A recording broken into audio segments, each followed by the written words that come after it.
boa tarde, boa noite, meus amigos. Meu nome é Jefferson e sejam muito bem-vindos ao canal Conceitos de Pedagogia. Atendendo ao pedido de vocês, é isso mesmo, vocês pediram bastante, então nós estamos trazendo mais um vídeo da série Dicas de Leitura. E o nosso convidado de hoje é o meu amigo Eduardo. O Eduardo ele é acadêmico de filosofia do 7º período da Universidade Federal do Piauí, Teresina. Eu o conheci no final do ano passado, fomos apresentar uns trabalhos nesse congresso, né? E aí ele estava com um assunto lá bem interessante, a gente começou a conversar e firmamos a amizade. E já sabe, pessoal, se você não tiver inscrito, se inscreve aqui no canal, vamos bater logo esses 1000 inscritos, está bem pertinho. Eu conto com o apoio de todos vocês. Deixem aqui nos comentários o que vocês acharam do vídeo. A gente é uma dica de leitura interessantíssima para todas as áreas. Então, forte abraço e vamos ao vídeo. Olá! A recomendação que eu darei será de um livro cujo assunto tem como principal característica a universalidade. O que isso quer dizer? Quer dizer que esse assunto, essa temática, ela interessa a todos nós. Mesmo aqueles que não possuem inclinação para esse assunto, mesmo aquelas pessoas que nunca nem pegaram nenhum livro sobre esse assunto, mas que em algum momento da vida, principalmente aqueles momentos mais importantes, ou até mesmo em momentos como as insônias da madrugada, elas acabam pensando sobre esse assunto. Que assunto é esse? Filosofia, exatamente. A filosofia ela tem como principal característica a universalidade. Por quê?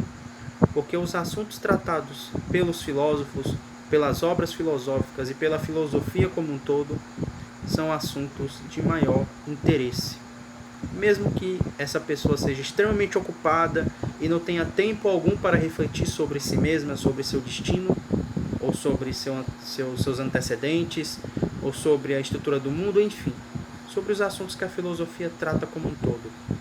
Em algum momento da sua vida, essa pessoa vai pensar sobre isso. Então, a filosofia ela é universal por causa disso. Quem de nós, mesmo inconscientemente, nunca pensou acerca da nossa própria natureza, do nosso próprio destino, da nossa própria composição? Em que sentido? Será se nós somos compostos de alma ou não? Nós somos apenas um corpo e a alma é só uma metáfora para as nossas estruturas cerebrais, estados conscientes. Será se Deus existe? Quais são os argumentos que os filósofos oferecem para a crença em Deus? Qual é o nosso destino? Será se existe vida após a morte, vida eterna? Em que sentido as nossas ações elas poderão influenciar para esse destino? Qual é a natureza da ética? O que é o bem? O que é você ser uma pessoa virtuosa, uma pessoa boa? Em que momento o bem e o mal acabam eclipsando-se? Em que momento você às vezes acha que é bom, mas na verdade está sendo mal? Será se o mal e o bem existem mesmo? Enfim, a ética ela trata sobre o bem e o mal, sobre as ações, se elas são virtuosas ou não. Até que ponto o método científico ele é de fato o melhor método para conhecer o mundo? Será se o método científico ele é tão racional como ele diz ser? Será se na verdade a ciência ela funciona como uma grande heurística cujas inclinações de gosto dos cientistas valem mais do que as análises objetivas dos dados que eles coletam? Qual é o sentido da vida? É uma das perguntas mais clichês, mas uma das perguntas mais importantes que nós fazemos para nós mesmos ou para as pessoas que nós amamos ou gostamos. Enfim, são perguntas difíceis, são perguntas que são instigantes mesmo para as pessoas que não possuem inclinação filosófica, e são perguntas que de alguma maneira nós queremos responder. E aí vai talvez uma das melhores características da filosofia. Muitas dessas perguntas elas são muito difíceis de responder. Elas demandam muitas respostas, muita reflexão, e às vezes essa reflexão não nos leva a uma resposta definitiva. Com certeza existem respostas para as perguntas. Porém, em filosofia, a resposta acabada ela não é necessariamente a mais importante das metas da filosofia, mas o próprio ato de você pensar sobre os problemas, o próprio ato da reflexão, o próprio ato de você saber de coisas que parecem triviais, mas na verdade não são. Em teoria do conhecimento, por exemplo, nós temos bastante exemplos disso. Parece que eu estou de fato gravando esse vídeo. Existe um celular material e existe uma pessoa falando, né? Só que mesmo essas coisas elas podem ser colocadas em dúvida. Porque, por exemplo, uma das coisas mais desconcertantes que nós aprendemos em filosofia, nós não temos acesso direto às coisas. Nós não temos um acesso direto aos objetos. O que eu estou vendo não é exatamente átomos de metais que formam esse celular. Na verdade, eu estou tendo acesso direto à minha visão, aos estados mentais e produtos sensoriais dos meus aparelhos sensoriais. Se eu estivesse sonhando nesse exato momento, eu poderia muito bem estar sonhando em estar gravando esse vídeo e a experiência, ou seja, aquilo que eu estou vivendo, seja a mesma coisa.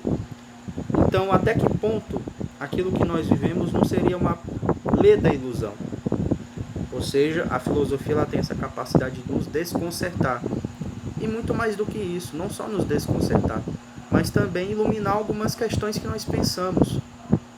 O nome da obra, Janelas para a Filosofia, ela tem exatamente esse sentido. É a metáfora da luz que entra pela janela. Inclusive, uma das grandes fases da filosofia, um dos grandes movimentos filosóficos, é exatamente o iluminismo, que é justamente o esforço do ser humano em usar as suas capacidades racionais para pensar profundamente acerca do sentido da nossa existência, acerca da própria existência em si, acerca do nosso destino, acerca das nossas ações, enfim, acerca daquilo que é mais importante para nós no fim das contas, porque aquilo que nós fazemos, elas têm um pano de fundo. As nossas crenças, elas possuem um pano de fundo, e esse pano de fundo ali não tem um pano de fundo anterior. São as chamadas crenças mais elementares. E é exatamente por isso que a filosofia às vezes nos desconcerta, porque quando você pensa sobre os conceitos mais básicos, você não tem mais para onde fugir. São os conceitos mais básicos. E é exatamente por isso que a filosofia ela é tão importante, ela é tão universal. Então eu recomendo a obra Janelas para a Filosofia, de Aires Almeida e Desidério Muncho. É uma obra para iniciantes, é uma obra introdutória, ou seja, você não vai encontrar equações, como por exemplo em obras de filosofia da matemática, filosofia da lógica contemporâneas. Você não vai encontrar tantas expressões obscuras, abstrusas, como normalmente nós encontramos em livros de filosofia mais profissionais ou até livros clássicos de filosofia. Ou seja, é um livro com a linguagem fácil, uma linguagem acessível, mas que o pano de fundo conceitual ele é extremamente profundo. Mas é justamente a profundidade do pano de fundo que faz com que nós possamos refletir e algumas das nossas janelas que estão fechadas possam se abrir. Então é isso, espero que as pessoas que estejam vendo esse vídeo tenham gostado dessa apresentação e espero que as pessoas que forem ler o livro gostem do livro e se interessem pela filosofia, porque não existem só obras, não existe só essa obra, existem outras obras de introdução muito importantes, com abordagens inclusive um pouco diferentes da abordagem que o Janelas para a Filosofia faz. E então é isso, minha recomendação é essa, e espero que as pessoas que forem ler gostem desse livro.